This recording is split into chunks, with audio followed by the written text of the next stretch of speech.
کل نفس ذائقة الموت څکلی دی نو بس بیا چې کوم دی ژوند دی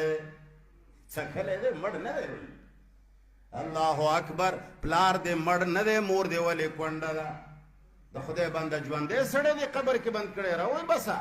ستا په شان نورې ښکلې سمپلې به پیدا کی ته پیدا کړی بهترین شی راوړی پلار دی راوباسه د قبر نه مور دی ولې کونډه ده چې ستا غونې ښکلی شی بل راوړي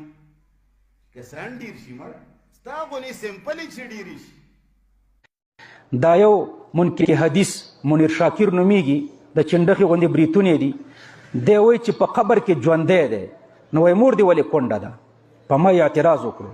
ما ویلي ما خو د ځان نه دي ویلي دا د حاشیه کې لیکلي که نه ثم یحییکم للسؤال فی القبور